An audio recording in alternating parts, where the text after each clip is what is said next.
La verdad que gracias, por supuesto, a todas las organizaciones que componen el Encuentro Federal de Derecho. Me emociona profundamente participar de este panel. Adrián sabe también mi fragilidad con respecto a la emoción, porque varias veces hemos hecho alguna que otra entrevista y he flaqueado, pero bueno, me emociona porque son tanto Itatí como Adrián, Iván, Pamela también, son compañeros y compañeras en los que hemos estado juntos en los tiempos más aciagos, ¿no?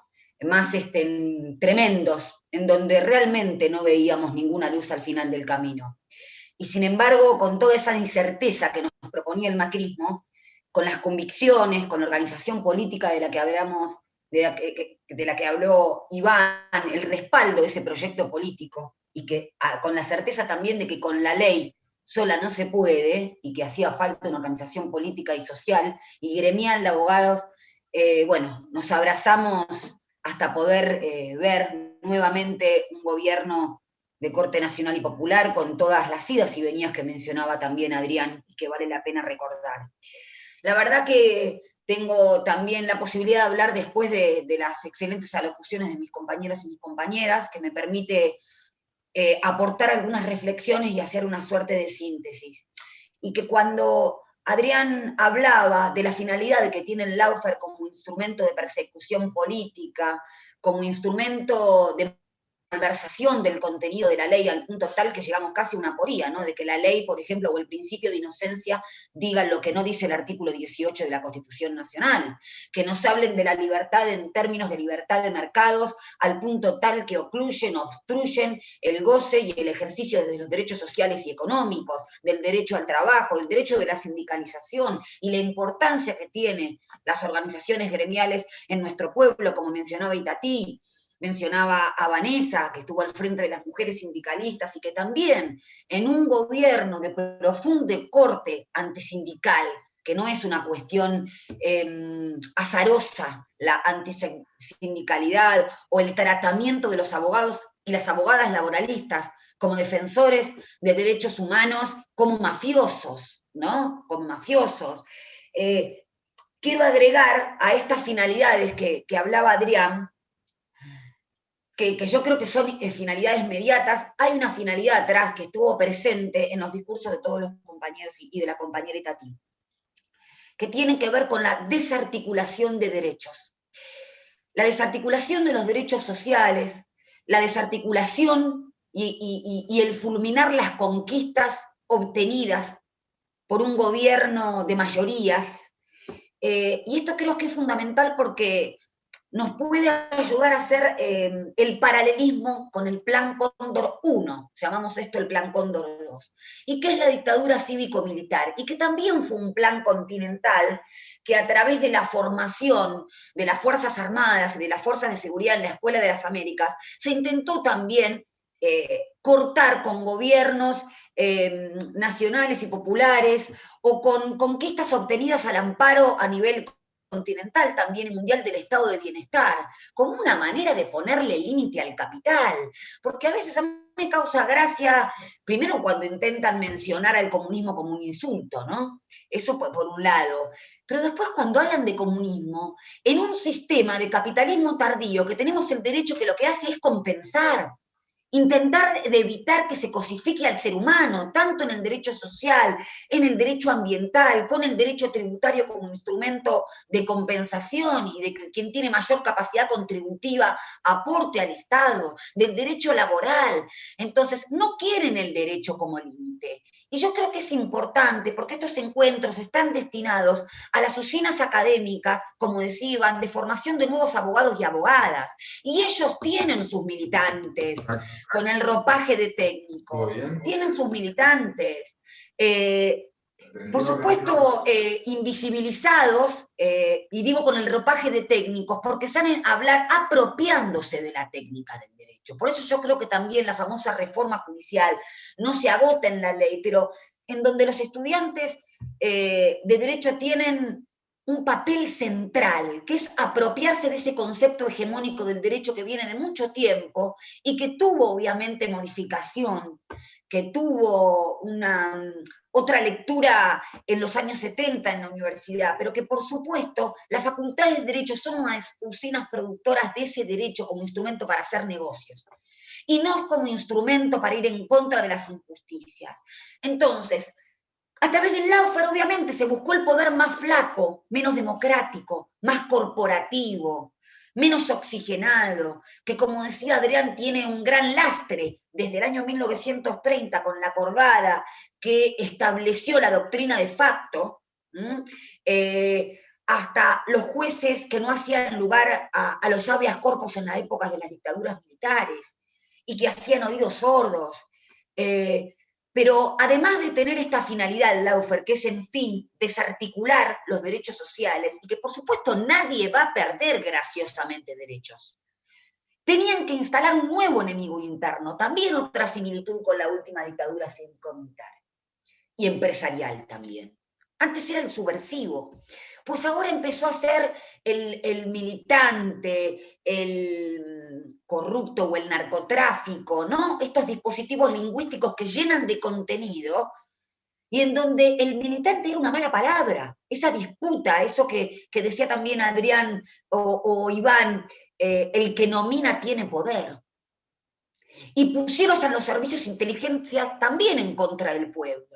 Y a través de los medios mercenarios que mencionaba Adrián, formaron el sentido común, denostaron candidatos, mancillaron el honor de aquellos líderes y lideresas políticos que expresaban un proyecto político contrario a la corporación. Yo no tengo ninguna duda que esa corporación que se intenta comer el poder político y con eso la política también, es el verdadero antagonismo. Ustedes fíjense, y me refiero mucho al capital, porque este capitalismo que voraz, que es el que crece, que es el que se perpetúa mundialmente en el poder, que es el que denosta a los trabajadores y a las trabajadoras, que es el que intenta instalar que la verdadera fuente de productor de riqueza no son los laburantes, sino que son las empresas, que es el que intenta también llenar el significante de la ecología y del ambientalismo tratándolo de emparentar con el extractivismo, o sea, sigue empujando los verdaderos diques de contención para que este capitalismo tardío o financiero se siga llegando puesto todo. Entonces yo creo que no solamente que hay que reivindicar la política, hay que llenarla de contenido en ese aspecto. Y acá creo que es fundamental. Fíjense que el proyecto económico que con el lawfare intentaron instalar en Ecuador con los cuadernos, de la manera más tremenda a través del financiamiento que también le dio el gobierno de Mauricio Macri y el apoyo de Bolsonaro al golpe de Estado de Bolivia, reivindicando al modelo de expulsión chileno hasta que sucedió el 18 de octubre del 2019 y que se reivindicó, ¿no?, la movilización popular, la política, el lazo social, el lazo colectivo. El plan económico es el mismo, y yo les voy a leer algunas cositas que decía Martínez de Oz en el año 1981, y que se resumen en estos tres tópicos: la apertura comercial, las altas tasas de interés que iban en contra de una economía productiva y del trabajo para todos y todas, y la libre entrada de capitales extranjeros. Y como cada modelo económico genera, no sin contaminación social como nos vendieron con Kelsen, sino todo lo contrario, sus sistemas jurídicos de protección, dictaron la ley de entidades financieras que hoy sigue vigente. Y que el precandidato Palazzo hablaba de que era momento que es momento de modificar, pero hablaban de libertad de precios, de libertad de transacciones cambiarias, el discurso de Martínez de Oz en 1981, y que decía que a través de esto se había modificado rotundamente el sistema prebendario y clientelista de las organizaciones gremiales, sociales y del peronismo. Libertad de exportación, libertad de importar, libertad de tasas de interés y aplicación de la reforma financiera o de la timba, liberación de los alquileres, eliminación de las tarifas políticas de los servicios públicos. ¿Qué pasó con el decreto de necesidad de urgencia 690/20? Con una medida cautelar y con el control de constitucionalidad difuso que tenemos, frenaron el acceso o el establecimiento del servicio público de la telefonía celular, fija y del acceso a Internet, que en otros países es un derecho humano fundamental y que lo vimos en la pandemia, acceder a la educación, al trabajo, a la cultura incluso.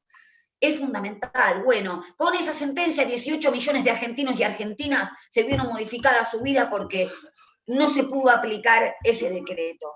Entonces, no son tarifas políticas, no son tarifas económicas en beneficio de unos pocos en todo caso. Eliminación de los subsidios y protecciones excesivas para sectores privilegiados de la economía. Era la industria el sector privilegiado de la economía. Porque la timba financiera no era posible sin destrozar o desmantelar un sistema productivo. Libertad de transferencia tecnológica, etc. ¿Saben cuál era la única libertad que no había? La libertad de fijar salarios, las paritarias. Eso lo fijaba la Junta Militar.